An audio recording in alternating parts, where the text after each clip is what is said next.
Добрый вечер, дорогие телезрители. В эфире телеканала Якутия-24. Старая добрая программа «Один из нас». И сегодня один из нас задает насущные на самом деле вопросы представителю Центра контрактной службы, которая организована в городе Якутске на базе санатория «Абрал», Алексею Колесову. Здравствуйте, Алексей. Добрый день. И смотрите, вводные такие, да? Контрактная служба, она это одна из, скажем так, составляющих профессиональной армии, на которую Министерство обороны в последнее время, после 2012, возможно, года, делает особый упор, особое внимание уделяет. И да, Родину в любом случае должны защищать профессионалы, которые прошли через отбор срочной службы, через какие-то испытали на себе все, ну не тяготы и лишения, а особенности армейской службы и решили связать свою судьбу с вооруженными силами. Согласны? Вот вы сами сидите, вы же в Намсах родились, да? Я родился в Намсах. Я на службу поступил в 2012 году. Как раз формировали по всему Дальнему Востоку пункты отбора в каждом регионе. Это всего собрали 14 пунктов отбора. И здесь, в городе Якутске, открыли такого рода организацию, военную организацию. Мы как воинская часть и как военная организация являемся. То есть вы после срочной службы записались в контракт? Нет, я после срочной службы работал на гражданке. У меня педагогическое образование. Работал в школе учителем, а также в Центре дополнительного образования детей по линии Министерства образования. В Республиканском центре доп. Образования. Тогда была директором Петрова Мария Петровна. Я порядка 3 лет там проработал. И потом уже решил пойти на службу по контракту. Слушай, ну, Алексей Михайлович, как-то это педагогическая, да, и военная служба, ну, мало связывается вообще, как это, в личном аспекте, как это? Ну, не знаю, так сложилось, что попала такая возможность служить в городе Якутске, непосредственно дома, быть госслужащим и также носить погоны. И желание было стать военнослужащим. Поэтому не упустил момент, не обдумывая, поступил на контракт. Ну, смотрите, сейчас время призыва на срочную военную службу. Очень многие родители задают вопросы. Вот сейчас же много информации идет про центр отбора на контрактную службу, которую вот представляете вы, да, и параллельно идет кампания по набору на срочную военную службу. То есть призывники, давайте мы сразу расставим точки, потому что многие родители беспокоятся, что вот призывников сразу заставляют подписывать контракт и отправляют в зону конфликта. Но не так же. Не так. Вы правильно отметили, что служба по призыву, она подразумевает, это у нас по плану ежегодно она идет. Люди поступают на срочную службу в воинской части. Год службы. Если человек изъявляет желание по мере службы своей поступить по контракту, там на месте в части, остается. Заключает контракт. Это его желание. Если нет, по окончании службы возвращается домой, как выполнивший свой долг перед Родиной. Немножко тогда давайте расширим информацию о центре отбора на контрактную службу, который развернут вот на базе санатория «Абрал». Там висит огромный баннер, там невозможно не ошибиться дверью, как вот вы перед эфиром сказали, да? Что там делается, кто приходит, сколько приходит? Давайте вот информацию про ваш центр. С 10 апреля при поддержке главы республики Саха-Якутия Николаем Айсеном Сергеевичем был создан единый центр отбора граждан на военную службу по контракту. Оно работает по принципу единого окна на базе санатория «Абрал», Сергелявское шоссе, 11 километр, корпус 1. Люди приезжают, желающие поступить на военную службу по контракту, проходить отборочные мероприятия. С момента регистрации там на месте люди, инструктора работают, там же врачи работают и психологи работают. Они проходят медосмотр, собеседование с психологом. Для них организовано бесплатное питание 4-разовое и проживание. А так база вмещает порядка 40 человек. То есть люди с улусов, с районов, они могут Да. приехать, скажем Каждый так, не заботиться о том, желающий. где тут в Якутске ночевать и так далее. Да, каждый желающий имеет право позвонить. У нас контакты, адреса, все везде указаны. Информация доведены до военных комиссариатов муниципальных районов, администрации на местах. Тоже специалисты на этом направлении работают. И нам помогает Центр занятости населения, с Управления Федеральной службы исполнения наказаний, судебные пристава. Вот в этом направлении многие организации подключены.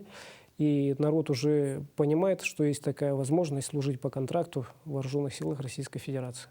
Ну, судя по тем разговорам, которые еще раз в ходе, когда мы еще заходили в студию, вы довольно много работаете точечно, то есть непосредственно с лицами, которые изъявили желание.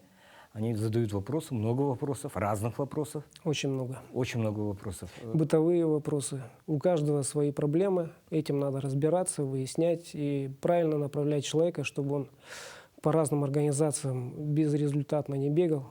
Конкретно договориться, чтобы человек приехал, ему все сделали, медосмотр прошел и выдали военный билет. А сколько сотрудников совместно с вами работает по работе центра? Так, в пункте отбора, получается, у нас штат расширяется. На сегодняшний день у нас порядка 15 человек.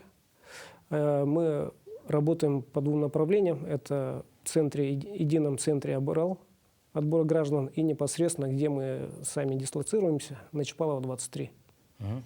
Чапалова 23, он же существовал, скажем так, и до начала специальной военной операции. Она у нас с 2012 года работает, и здание, и все остальное, оно под ведомством Министерства обороны. И, получается, нам выделили помещение, мы там развернули рабочие помещения, рабочие места, и непосредственно основную работу мы там проводим. А так, единый центр отбора непосредственно играет роль, чтобы люди в одном месте все мероприятия проходили, чтобы по поликлиникам не бегали, справки не собирали, чтобы все было в одном месте, чтобы для людей удобно было. Ну, это требует достаточно, скажем так, усилий со стороны Министерства здравоохранения, со стороны Министерства обороны и так далее. Хорошо, что идет такая слаженная работа, и люди, скажем так, отмечают, судя по тем разговорам, они отмечают, что вот так можно было, то есть не бегать там в военкомат, не бегать в приписную комиссию там, и так далее. Смотрите, вообще служба по контракту, она же не означает, что человек автоматически направляется в зону проведения специальной военной операции. Служба по контракту может подразумевать и другие. То есть у нас же все направления, страна огромная, да? Да. И куда попадешь, и на каком направлении будешь проходить военную службу, это же, в принципе, еще, скажем так, то есть это не стопроцентно попадание в зону специальной военной операции, согласитесь? Здесь необходимо отметить, что мы работаем по заданию, у нас определенный план и определенные направления по воинским частям, куда мы направляем служить. Из этих частей непосредственно принимают участие в специальной военной операции. Есть отдельные подразделения, куда мы формируем ребят, желающих поступить по контракту и принимать участие в зоне специальной военной операции. А также есть части, которые не принимают участие в СВО.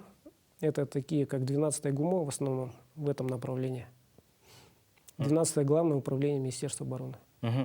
Ну, получается, контракт, человек, который изъявил желание служить по контракту, он подписывает непосредственно у вас или как? Здесь, получается, мы, когда человек обращается к нам, мы уточняем его интерес, желание, что он хочет, куда он желает. Многие сейчас обращаются для участия в специальной военной операции. И требования определенные сокращены, упрощены для этих граждан, чтобы отборочные мероприятия проходили в порядке 3-2 дней. Это в ускоренном порядке? Или это ускоренный порядок. То есть, получается, вот заехали они, день проходит медосмотр, второй день, возможно, успевает у психолога, и, соответственно, документы направляются к нам в пункт отбора на Чапалова 23 для подачи в приказ. И с человеком мы беседу проводим, его желание, куда он желает служить, в каких войсках, и регион, куда он хотел бы поехать. То есть даже, в принципе, можно выбирать там Приморье, да, конечно, на север и так далее? Да.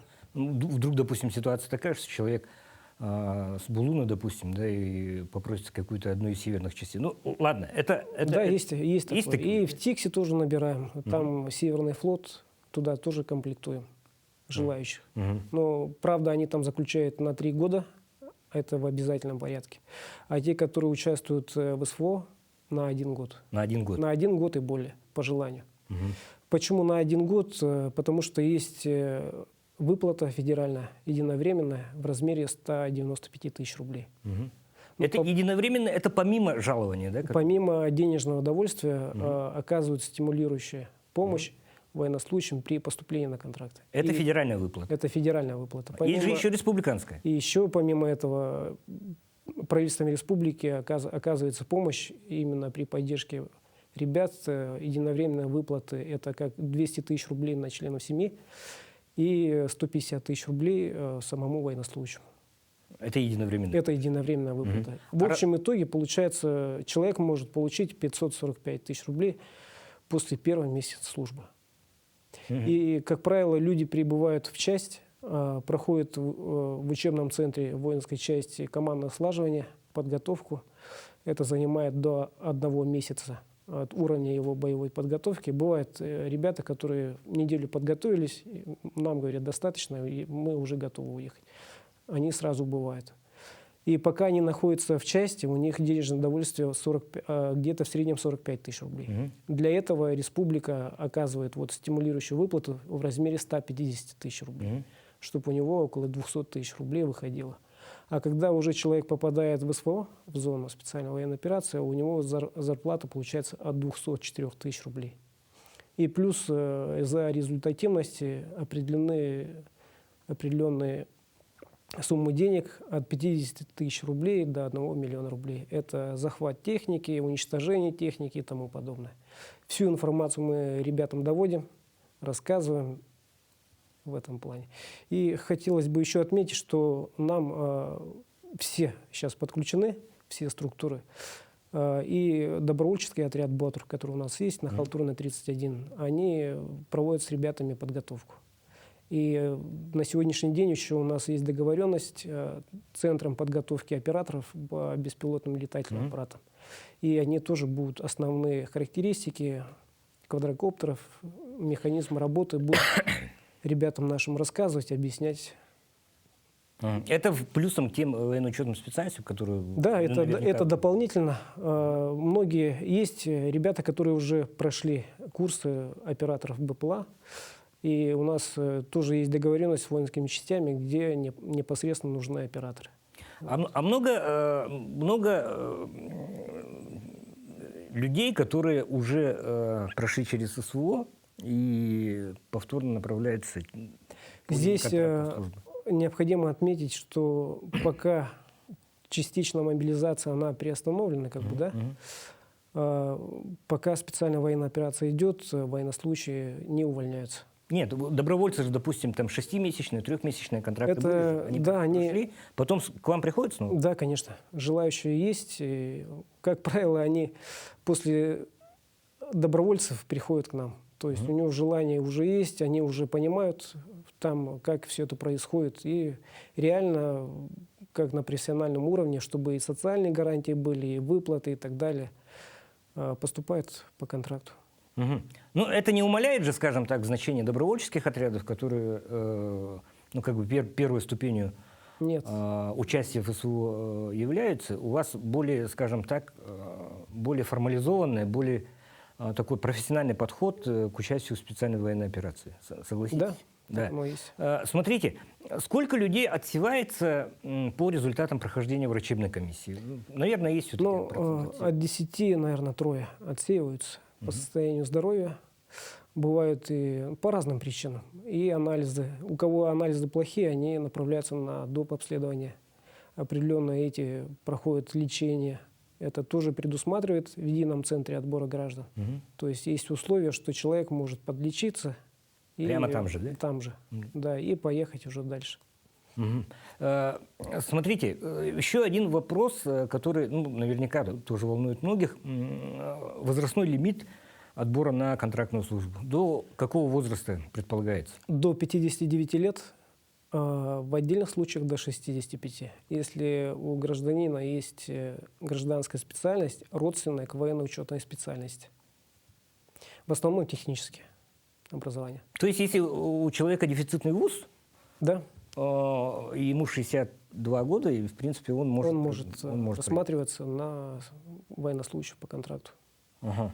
Ну, еще раз, вернемся к тому моменту, что зачисление на контрактную службу это не всегда означает отправление в зону специальной военной операции. Какие еще части взаимодействуют с...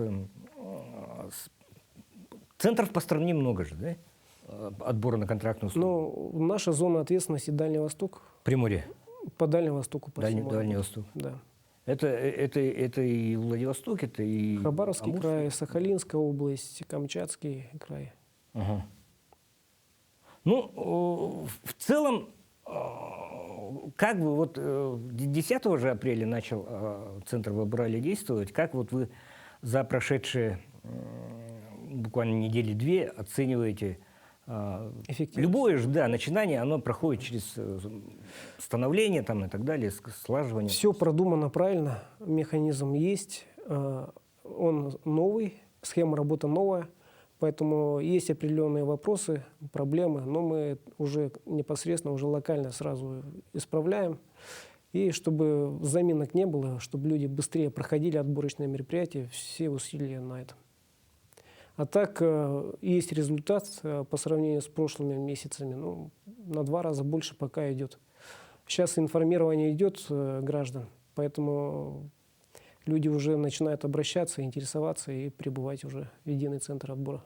Угу. Ну, еще раз, вот эти выплаты, которые до 200 тысяч, это, вернее, денежное вознаграждение ежемесячное, в принципе, это достаточно высокий уровень. То есть уровень социальной защищенности человека, который находится на контрактной службе, он выше, чем если бы он находился на гражданке, получал бы среднюю зарплату, ну, по Якутии, допустим, это 70, да? Да. И надо отметить, что если часть не принимает участие в зоне специальной военной операции, денежное довольствие составляет от 45 тысяч рублей. Они находятся в зависимости от региона, этих коэффициентов, северных надбавок, это все учитывается.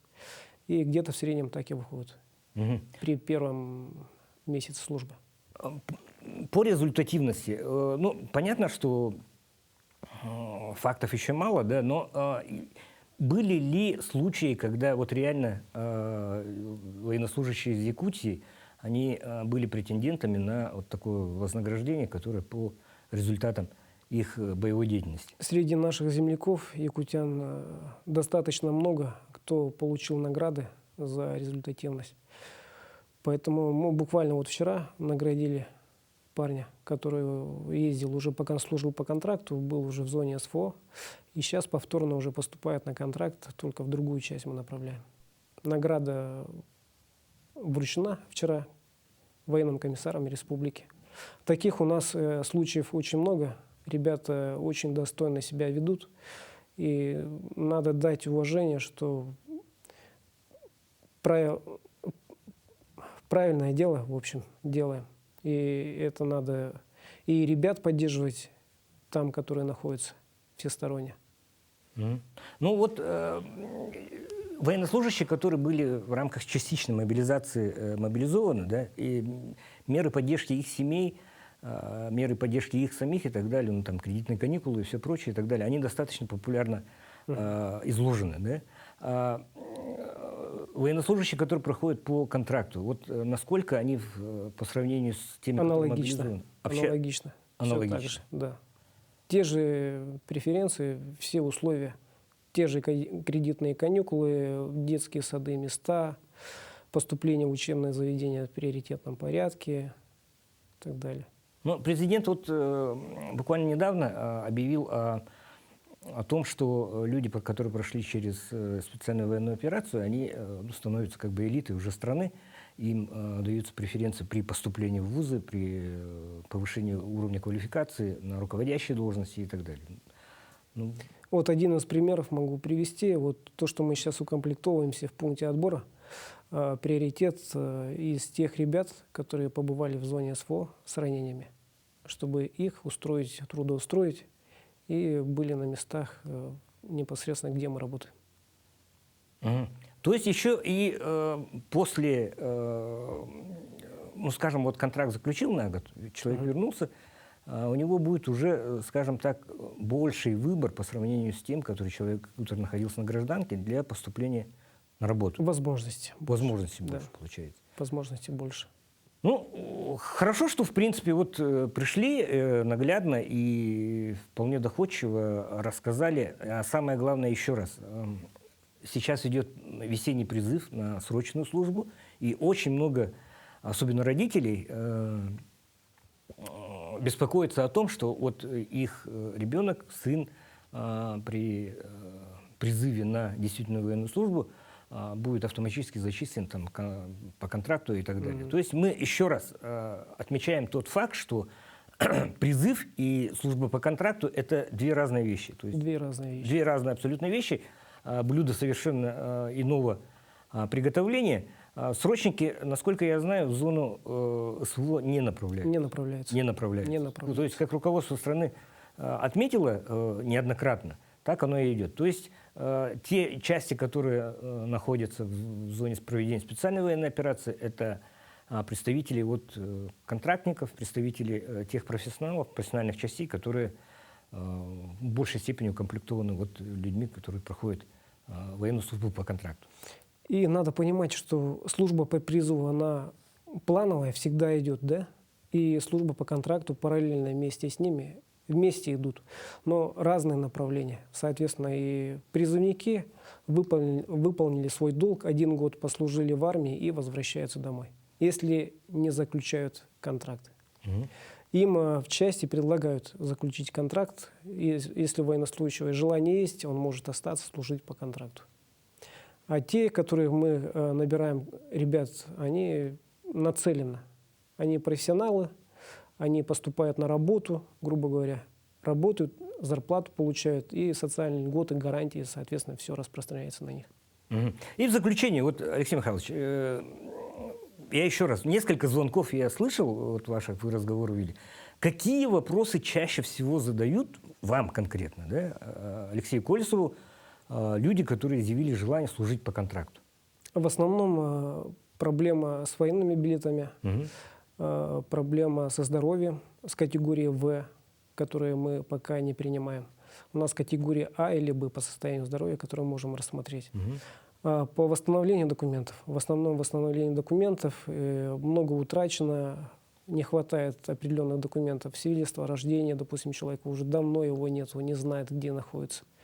Вот такие моменты нам надо скооперироваться быстренько, оперативно решать вопросы в этом плане. А так, куда обращаться, это все есть. Какие требования, какие документы, это все мы выложили и всем мы уже направили. На местах уже люди работают. Давайте еще раз просто произнесем, куда обращаться. Сергеляхское шоссе. Сергеляхское шоссе, 11 километр, корпус 1. Это база санатория «Абрал». И по номеру 32 10 40, контактный наш телефон, можно задавать вопросы любые. 32 10 касаемо службы по 40. контракту. 32 10 40.